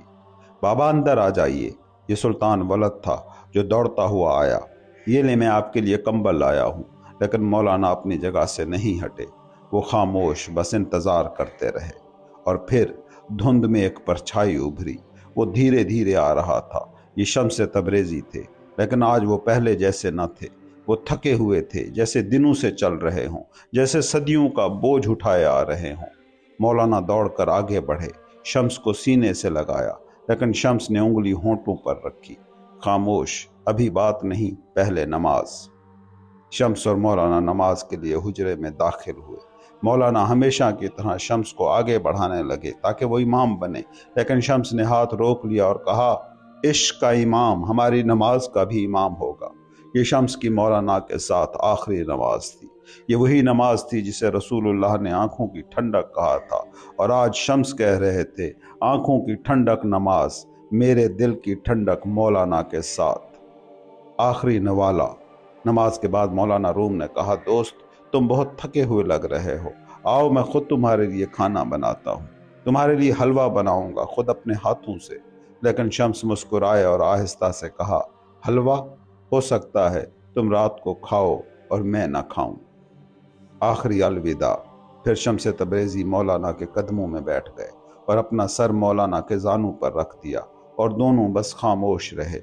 لمبی خاموشی، عشق کی خاموشی، رخصتی کی خاموشی، اور رات نے اپنے راز چھپا لیے۔ یہ عشق کی آخری رات تھی۔ یہ وہ رات تھی جو ایک داستان کو ختم کرنے والی تھی، اور اگلی صبح شمس تبریزی دھوپ کی طرح کونیا سے ہمیشہ کے لیے غائب ہونے والے تھے۔ اے محبوب، تو نے مجھے اپنا آئینہ بنایا اور میں نے تجھ میں اپنی روح کا عکس دیکھا۔ اب وعدہ پورا کرنے کا وقت ہے۔ شام میں نے دعا کی تھی، یا اللہ مجھے ایسا آئینہ عطا کر جس میں اپنے عشق کو دیکھ سکوں، اور رب نے مجھے عطا کر دیا۔ اے مولانا، اب میں اپنا وعدہ پورا کروں گا۔ مولانا کی آنکھوں میں حیرت، ان کے ہونٹوں پر لرزش تھی۔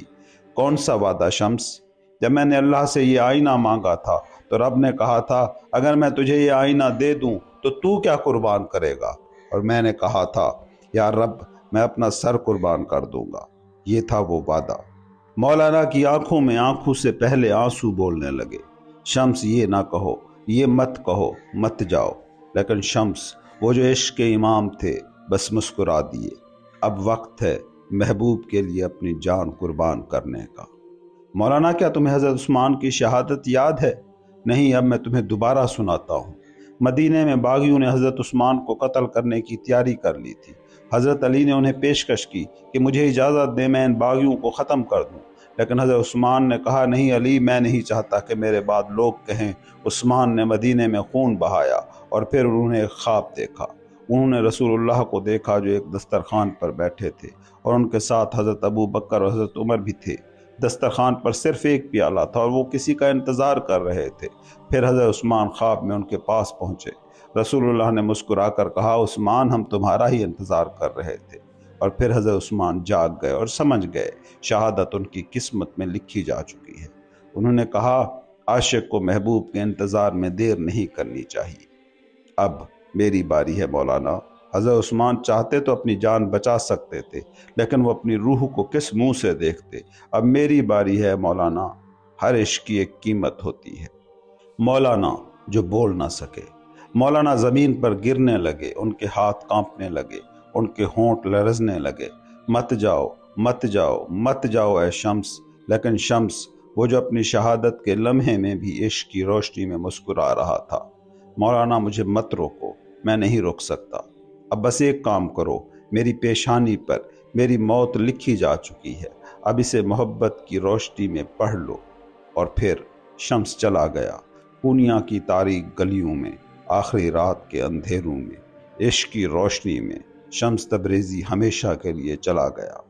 نئے اور قدوم کی آواز کے ساتھ میرے دل پر نرمی کی چادر ڈال دو کہ یہ دل اب آخری لمحوں میں آہستہ آہستہ ماند پڑ رہا ہے۔ شمس کی آخری وصیت۔ مولانا میری ایک خواہش ہے، مجھے کسی شور بھرے قبرستان میں نہ دفن کرنا جہاں ہڈیوں کی کھڑکھڑاہٹ میری نیند خراب کر دے۔ میری میت کو تمہاری درگاہ میں لے جانا، مجھے ایسے دفن کرنا کہ صبح کی روشنی میں سائے میرے پہلو میں بیٹھنے آئیں۔ مجھے نرم مٹی میں دفن کرنا، اوپر گلاب اور لیلک کے پھول بکھیر دینا۔ یہ خوشبو ہوا میں بکھر کر میرے سکون کا راز سورج تک پہنچا دے گی۔ مجھے اللہ کے حوالے کر دو اور بس آہستہ سے چلے جانا، مجھے میرے سکون کے ساتھ چھوڑ کر۔ الوداع جو کبھی کہا نہ گیا۔ مولانا ساکت کھڑے رہے۔ یہ لمحہ رک چکا تھا، یہ وقت جم چکا تھا، یہ دنیا خاموش ہو چکی تھی۔ شمس مسکرا کر بولے الوداع عاشقوں کے مقام میں نہیں ہوتا، ہم تو کبھی جدا ہی نہیں ہوئے۔ یہ کہہ کر شمس اندھیرے کی چادر میں غائب ہو گئے۔ ہر چیز اپنے وقت پر خوبصورت اور بامانی ہوتی ہے۔ وہ لمحہ اگر کھو جائے تو دوبارہ اسے پانے کا کوئی فائدہ نہیں۔ اب جاؤ عاشقی کی رسم کو، عاشقی کی روایت کو، معشوق کی روش کو مت بدلو۔ شمس نے عشاء کی اذان کا انتظار کیے بغیر درگاہ سے نکلنے کا فیصلہ کیا۔ بارش ہلکی ہلکی برس رہی تھی۔ وہ تنگ گلیوں اور پتھریلے راستوں سے گزرتا شکر فروشوں کے قافلے ٹھہرنے والی سرائے کی طرف قدم بڑھانے لگا۔ مدرسے اور سرائے کے درمیان ایک باغ تھا جس کے گرد و نواح میں ویران مکانات کھڑے تھے۔ وہ باغ کے قریب پہنچا تو ایک آواز سنائی دی، کسی کتے کے بچے کی نحیف چیخ۔ آواز کی سمت بڑھا تو دیکھا کہ ایک بوسیدہ دیوار کے ملبے تلے ایک کتے کا بچہ دبا ہوا تھا۔ شمس نے جلدی سے اینٹیں اور مٹی ہٹائی، اس کی گرد جھاڑی اور نرمی سے اس کا بدن سہلایا۔ پھر بچے کو گود میں لے کر اسے سونگھا۔ بھوکا تھا، کمزور اور سردی میں ٹھٹر رہا تھا۔ شمس تیزی سے گلی میں لپکا۔ پہلا دروازہ کھٹکھٹایا۔ ایک بوڑھی خاتون نے دروازہ کھولا۔ شمس نے روٹی اور دودھ مانگا۔ بڑھیا نے اسے کوئی بھکاری جانا اور بھاگ کر روٹی اور دودھ لے آئی۔ شمس وہ لے کر اس بے زبان ماں اور بچے کو باغ میں محفوظ جگہ پر رکھنے چلا گیا۔ انہیں کھانا کھلایا، پھر آہستہ سے بولا اب چلنا چاہیے، سرائے میں دیر ہو رہی ہے۔ چلتے چلتے اس کی نظر اچانک ایک کھلے منہ والے کنویں پر پڑی۔ لمحہ بھر کے لیے وہ ٹھٹک گیا۔ حضرت یوسف یاد آ گئے۔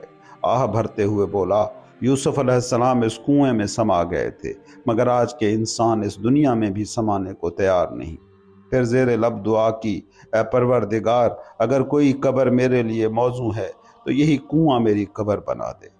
سرائے قریب آ گئی تھی، بارش اور تیز ہو گئی تھی۔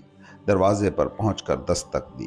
منتظر کھڑا، دعا مانگنے لگا، اے موت مجھے اپنی سفید پنکھیوں میں لپیٹ لے، کیونکہ میرے دوستوں کو اب میری ضرورت نہیں۔ اے موت مجھ پر اپنی مہربان باہیں پھیلا دے کہ یہ لب کبھی کسی ماں کے بوسے سے نہیں تر و تازہ ہوئے، کسی بہن کے رخسار سے نہیں لگے، کسی محبوب کے ہاتھوں سے نہیں چھوئے۔ آؤ اے موت، آؤ اور مجھے اپنے گداز لمس میں لے لو۔ दरवाज़ा आहिस्ता से खुला। शम्स का वजूद बारिश में शराबूर था। वो आंगन में दाखिल हुआ, छोटे से हौज के करीब जा खड़ा हुआ। सराय के एक कमरे में चिराग जल रहा था। यकायक वो चिराग भी गुल हो गया। अंधेरा, मुकम्मल अंधेरा, और इस स्याह तारीकी में फ़कत 7 खंजर चमक रहे थे। 6 दरवेश दायरा बनाकर खामोश खड़े थे। 7वां दरवेश आगे बढ़ा और बोला, हमारे शेख का तुमसे एक सवाल है, जवाब दोगे? पूछो। तुम्हारे पास मौका था कि तुम मंगोल सरदार को जहर दे सकते थे, मगर तुमने उसे जिंदा छोड़ दिया। क्या तुम्हें मालूम है कि ये तुम्हारे आबा व अजदाद से गद्दारी है? शम्स ने गहरी सांस ली, नजर झुकाई और फिर पूरे वकार से गोया हुआ, मैं हमेशा से गंदी सियासत से नफरत करता आया हूँ। न कल मैंने अपने हाथ शैतान के पानी से धोए थे, न आज ऐसा करूँगा। वही शैतान के फर्जंद थे जिन्होंने हजरत उस्मान की गर्दन मार दी थी। वही शैतान के लश्करी थे जिन्होंने हुसैन को करबला में ज़िबा किया था। तुम्हें मंगोलों से क्या लेना देना? खुदा खुद हर एक को उसके लायक जजा देता है, और तुम खुद को मुजाहिद कहते हो। अफसोस तुम पर। मेरा खून इश्क के लिए हलाल है, तुम्हारे लिए हराम। हसन बिन सबाह के गुमराह बेटे, तुम में और यजीद के दरिंदों में क्या फ़र्क है? अपने जुब्बे और असा से तो कुछ शर्म करो। इश्क से डरो, अल्लाह से डरो। क्या ये वही शैतान के फर्जंद ना थे जिन्होंने हज़रत उस्मान की गर्दन काटी? क्या ये वही इब्लीस का सांस ना था जो हुसैन को करबला में पीस कर गुजर गया? तुम मुजाहिद कहलाते हो। लानत है तुम्हारी इस नाम निहाद जंग पर। अल्लाह जिसे चाहे बला में डाले, जिसे चाहे अपनी विलायत बख्शे। मुझे मंगोलों से क्या लेना देना? दरवेशों में खामोशी छा गई। बिल आखिर उनमें से एक बोला, कोई आखिरी ख्वाहिश? शम्स ने ठहरे हुए लहजे में कहा, 2 सतरें लिखने दो, और कल जब तुम यहाँ से जाओ तो मेरी अमानत दरगाह तक पहुँचा देना। इतना कर सकते हो? और मैंने भी ईशा की नमाज नहीं पढ़ी। हज़रत अली की तरह नमाज में जान देना चाहता हूँ। शम्स ने हौज से वज़ू किया। उसकी सियाह चादर पहले ही भीग चुकी थी। उसने उसे फर्श पर बिछाया, जाए नमाज बना लिया, सुन्नत अदा की, फिर फ़र्ज़ के लिए तकबीर कही, किरात बुलंद आवाज़ में की। पहली रिकत में सूरह फातिहा के बाद सूरह शम्स पढ़ने लगा। अंधेरे में तलवारों के साए में शम्स की आवाज़ गूंज रही थी। एक दरवेश की आंखों से आंसू बहने लगे। वो रो रहा था, लरज रहा था। दूसरे ने गुस्से से खंजर उठाया, एकदम पीछे आया और खंजर शम्स की पुश्त में पैवस्त कर दिया। खून टपका, मगर शम्स गिरा नहीं। दूसरी ज़रब, तीसरी ज़रब, चौथी ज़रब, 5वीं, 6ठी, मगर शम्स अभी तक खड़ा था। शम्स सूरह शम्स पढ़ता रहा, फिर लड़खड़ाया, ज़मीन पर गिरने ही वाला था कि संभल गया, फिर दोबारा झुका, फिर खुद को सीधा किया। दरवेशों की आंखें हैरत से फैल रही थीं। आखिरी 7वां वार हुआ। खंजर गर्दन की पुश्त में पैवस्त हुआ। शम्स का सर एक तरफ झुक गया। दरवेश इंतज़ार करने लगे कि वो ज़मीन पर गिर जाएगा, लेकिन उसके लबों से हल्की मगर वाज़े आवाज़ आई, जो अल्लाह से मिलने का मुश्ताक होता है, अल्लाह भी उससे मोहब्बत करता है। एक दरवेश ने गुस्से में आकर उसके सीने पर लात मारी। शम्स चकरा कर ज़मीन पर गिर गया। उसका चेहरा पथरीली ज़मीन पर आ लगा। सियाह चादर जो उसके जिस्म पर थी अब खून में नहा चुकी थी, सुर्ख, गहरी सुर्ख। एक दरवेश ने उसके बालों को मुट्ठी में जकड़ लिया, तलवार उठाई, सर जुदा करने का इरादा किया। रुक जाओ। सरगना दरवेश ने हाथ के इशारे से रोका, मरने दो, फिर किसी कुएं में डाल देना। सब खामोश हो गए और शम्स हनूज सांस ले रहा था। उसने बमुश्किल अपना सर पत्थर पर रखा, नीम खुली आंखों से आसमान की तरफ देखा। अल्लाह, तू कैसा हसीन महबूब है। मेरे माबूद, मैं तुझसे मोहब्बत करता हूँ और ये जान तेरी राह में नज़र करता हूँ। खामोशी छा गई। शम्स की पलकें धीरे धीरे बंद हो गईं। वो लम्हा आ पहुंचा था जो पहले ही लिखा जा चुका था। ऐ इश्क, तू वो हस्ती है कि दुनिया के शिकमसेर तेरे विसाल के भूखे हैं। मौलाना के दिल पर जो बोझ था वो अब सहारने के काबिल ना रहा। वो दबे दबे लरजती आवाज़ में सुल्तान वलद के कान में कुछ कहने लगे। सुल्तान वलद ने सुना तो उसके चेहरे का रंग बदल गया, आंखें हैरत से फैल गईं और वो बेख्तियार बाप के कंधे पर हाथ रख कर रुक गया। मौलाना रूम कांप रहे थे, लरज रहे थे, जैसे किसी कपकपी के तूफान ने उन्हें जकड़ लिया हो। बाप और बेटे ने एक दूसरे को गले लगाया और देर तक बे आवाज रोते रहे। फिर दरवाज़ा बजा, फिर दोबारा, फिर तीसरी बार। मौलाना ने आंखें मूंद कर लरजती आवाज़ में कहा, दस्तूरी। बिलाल दरवेश खामोशी से अंदर आया। मौलाना ने हाथों से आंखें ढांप रखी थी, मगर उनके लबों से बस इतना निकला, बिलाल क्या हुक्म है। सुल्तान वलद खड़ा हुआ, साथ दो दरवेश थे। वो निकले और रात के साये में उस कुएं की तरफ चल पड़े जिसका पता मौलाना ने दिया था।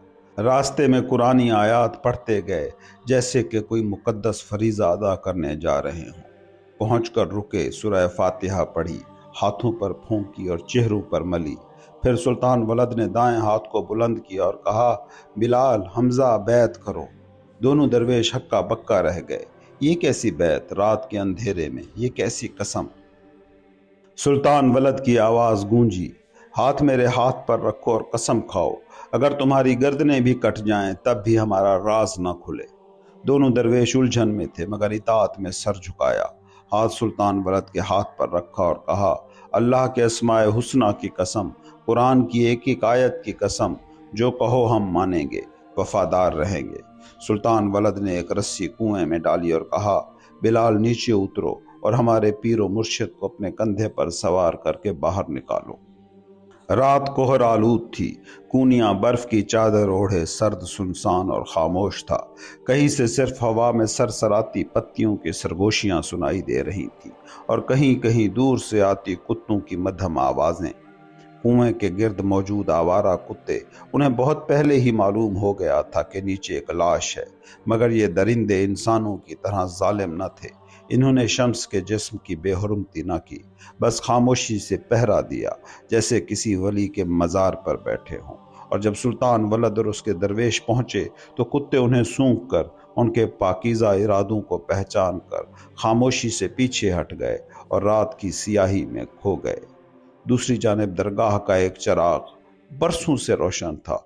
वो हाथ जो 40 साल तक दरवेशों के लिए रोटी पकाते रहे, वो आंखें जो मौलाना के इश्क में जलती रहीं, अब थक चुकी थी। ये आतिशबाज वली थे, दरगाह के बावर्ची, मौलाना के होनहार मुरीद, अब बूढ़े हो चुके थे, कमज़ोर हो चुके थे। मौलाना के दिल ने गवारा ना किया कि वो मज़ीद मुशक्क़त करें। उन्होंने कहा, ए मेरे आतिश से खेलने वाले दोस्त, तुम्हारा एहसान बहुत ज़्यादा है। ये बाग जो मुझे तोहफे में दिया गया था, मैं तुम्हें बख्श रहा हूँ, जाओ अब आराम करो। आतिशबाज ने आंखें झुका ली, मगर मैं आपसे जुदा कैसे रहूं, आपकी सांसों की खुशबू के बगैर जीऊं कैसे। मौलाना मुस्कुराए, क्या तुम्हें लगता है कि मैं तुम्हारी रोटी को तरसने वाला नहीं? मैं बहार और गर्मियों में तुम्हारे पास आऊंगा, तुम्हारे साथ बैठूंगा, तुम्हारे हाथ के खाने खाऊंगा, तुम्हारे बाग में महकने वाले गुलाबों को देखूंगा। आतिशबाज का दिल पिघल गया। वो खामोशी से अपनी तन्हाई में लौट गया और दिन रात मौलाना के इंतजार में दरगाह के लिए खुशबूदार गुलाब उगाने लगा। रात के सीने को चीर कर एक सवार दरगाह से मराम के बागात की जानिब रवाना था। घोड़ा पसीने में शराबूर, सवार हाँपता हुआ बुलंद कामत दरख्तों के दरमियान से गुजरता आखिर एक वीरान बगीचे के सामने आ पहुंचा।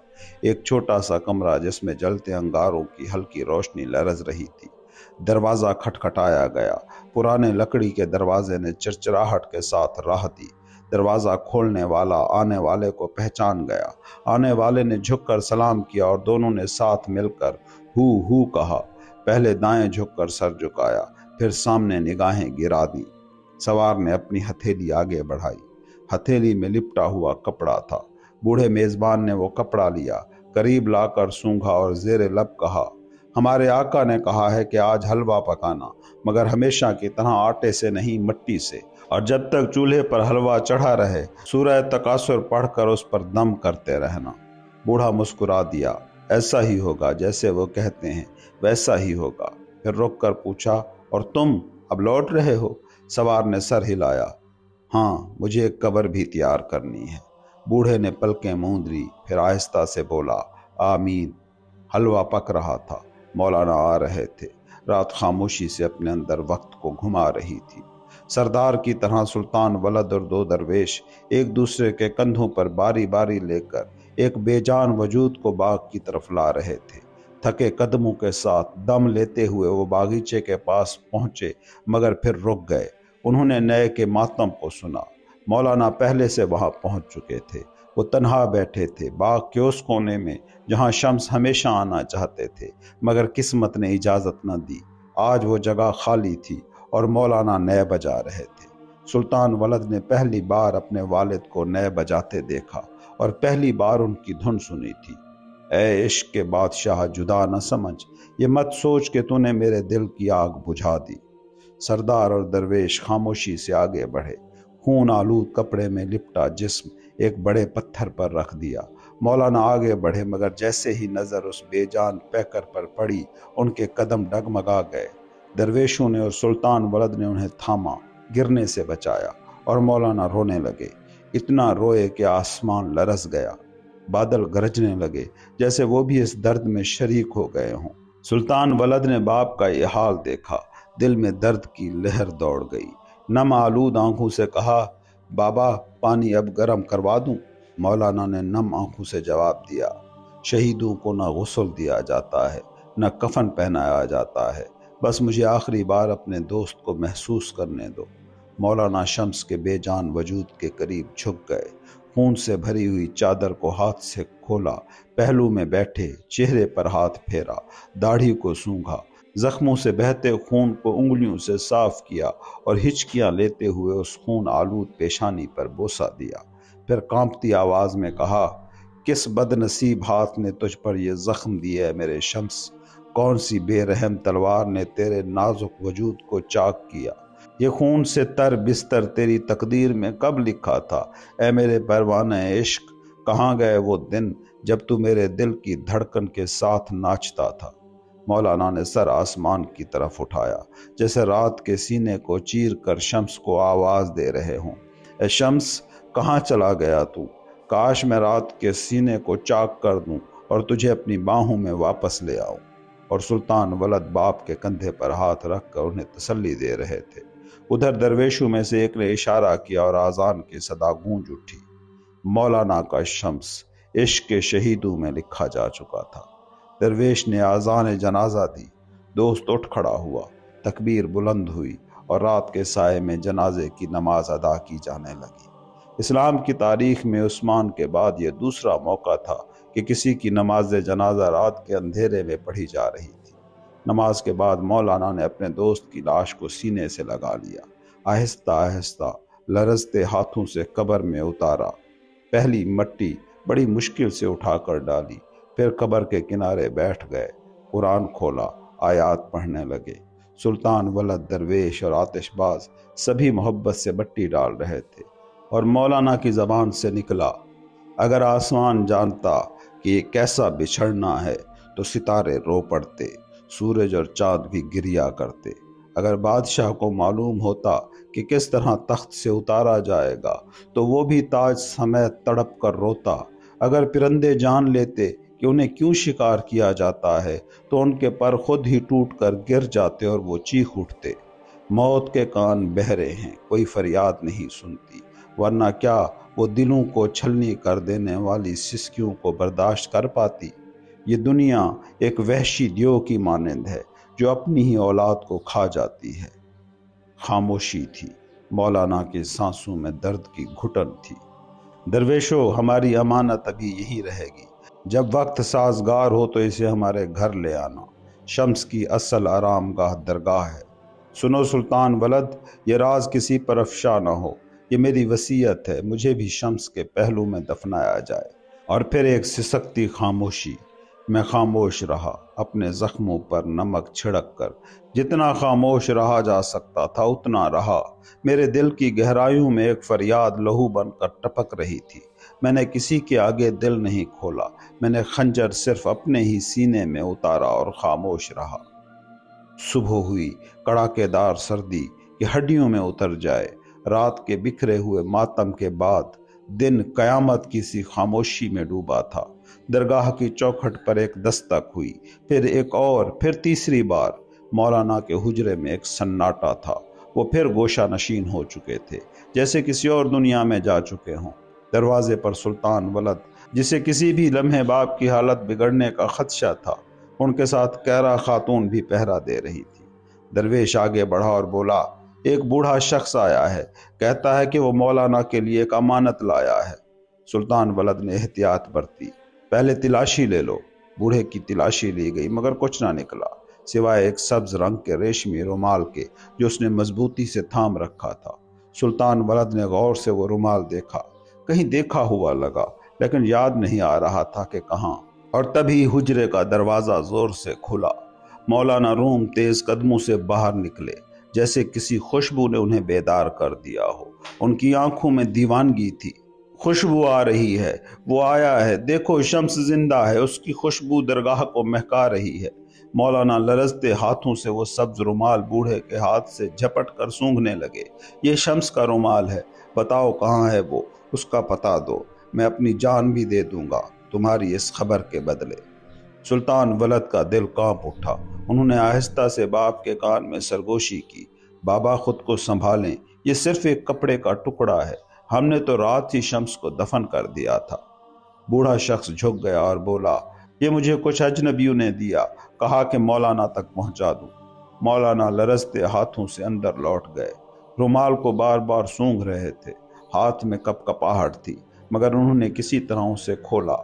اندر ایک زرد کاغذ تھا جس پر لکھا تھا، میرا سر کاٹ کر کسی تاریک کنویں میں ڈال دو، میری گردن سے خون کے چشمے بہا دو، میرے جسم کے ٹکڑے 9 زمینوں میں بکھیر دو، مجھے درندوں کے آگے ڈال دو، درد مجھے نہیں توڑے گا، ہاں جسم کو تھکا ضرور دے گا، مگر مولانا تم میرے دل کی روح ہو اور میں اپنی ہی روح میں تمہیں ڈھونڈتا ہوں۔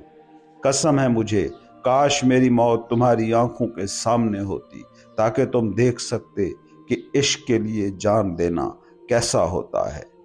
مولانا یہ پڑھ کر بے ہوش ہو کر گر گئے اور درگاہ کی دہلیز نے آج پہلی بار مولانا کو اس طرح ٹوٹتے ہوئے دیکھا تھا۔